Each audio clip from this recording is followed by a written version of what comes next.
Have you ever been in a room where everyone is talking over each other and you're just there? Ideas are flying, people are jumping in, and you're just sitting there listening, processing, observing. You feel like you should say something, but the mute button is stuck.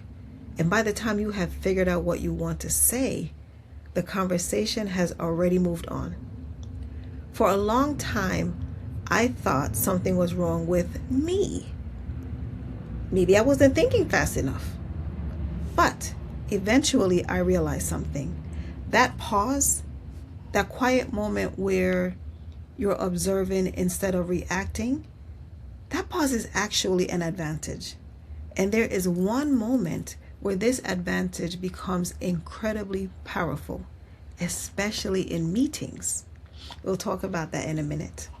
Welcome to the Always On Mute podcast, where we know not everyone was born with a mic in their hand or a megaphone in their mouth, but we still have something to say, because quiet is still a voice. Welcome to the Always On Mute podcast. I'm Antonia, and this is where quiet minds speak with intention. In this episode, we're breaking down why your silence isn't a weakness. It's actually a competitive advantage.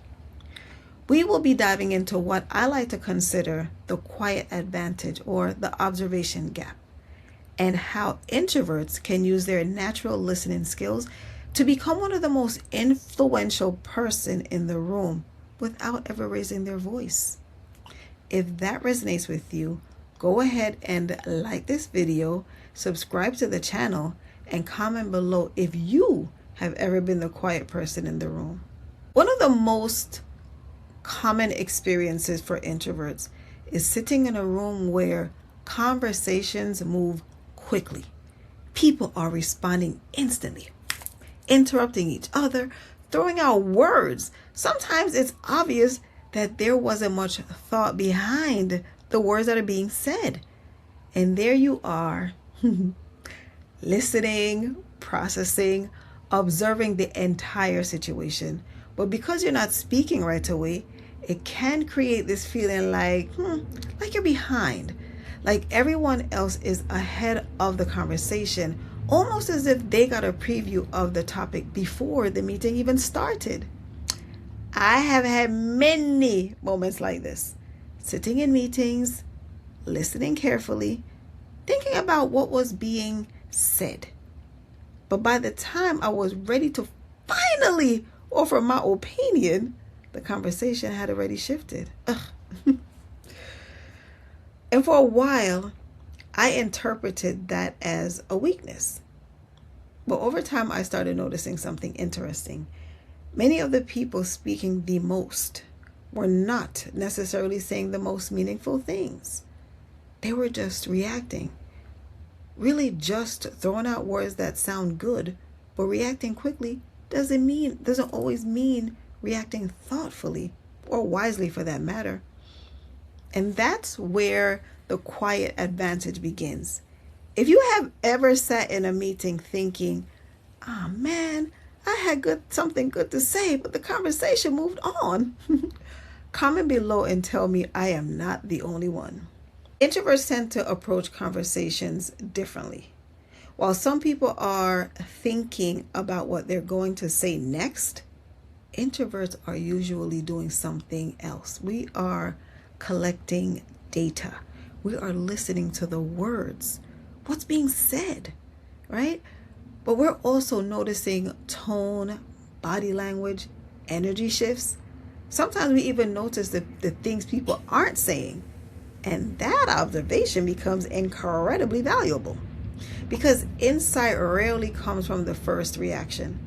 Insight usually comes from understanding the entire situation.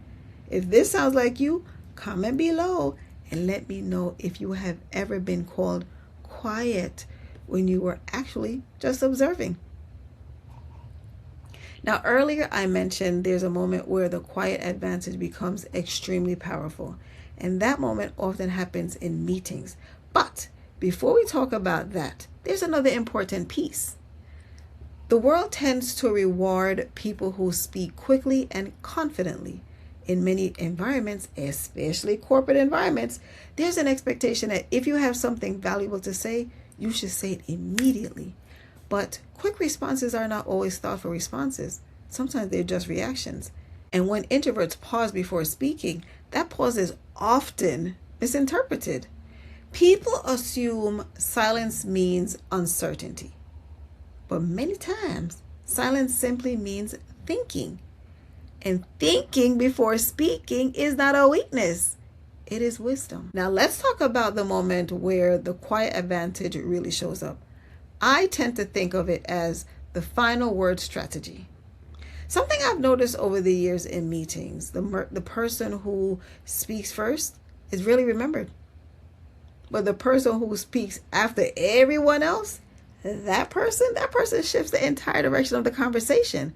Why do I say that? Well, because by the time they speak, they have listened to every reaction, every quick opinion, every idea. They have seen the patterns, they have connected the dots. And when they finally contribute, well, what they say, it carries weight. It provides clarity. Sometimes the quietest person in the room is actually the one who understands the whole situation the best. There's something else worth mentioning. Influence doesn't come from speaking the most. Influence comes from speaking with intention. You do not have to contribute 10 times to be heard. Sometimes one thoughtful comment can change the direction of an entire conversation. And introverts often are very good at that because we actually take the time to think. We process the information, we observe, and when we finally speak, it usually has purpose. That's the quiet advantage. And it's something that I like to refer to as the observation gap. If you think about it, many people known for wisdom are not the loudest people in the room. No, they're not. So let's think about some of them. People like Barack Obama. He is known for thoughtful pauses before responding. Then there's Nelson Mandela. He is famous for listening more than speaking. What about Warren Buffett? A quiet observer and a strategic thinker. And then let's not forget Rosa Parks. Soft-spoken but incredibly powerful. And last but not least, Susan Cain. Susan Cain helped the world to understand the strength of introverts. They weren't the loudest voices, they were observers. And there are usually two types of observers. The quiet listener, the one who absorbs everything, and the strategic observer, the person watching patterns, behavior, and dynamics. Both are forms of quiet intelligence, and many introverts naturally operate that way. Let me ask you something. Have you ever been in a meeting where you stayed quiet the entire time, and then later someone said exactly what you were thinking, and everyone praised them for it, and you're sitting there thinking, oh man, that was my answer? If that has ever happened to you, comment below and just say yes, because I know that I am not the only one. So the next time you find yourself in a conversation where everyone is speaking quickly and you're sitting there listening, please do not assume you're behind. Remind yourself of something simple. You are observing, you are gathering information, you are thinking before you speak. And that quiet moment is where insight begins. If this message resonated with you, please go ahead and like this video, subscribe to the channel, and comment below with one situation where being quiet actually worked in your favor. I always enjoy hearing your experiences. Please remember, being quiet does not mean that you have nothing to say. It means you choose your words with intention. So until next time, stay muted and stay mighty. Thank you. Take care.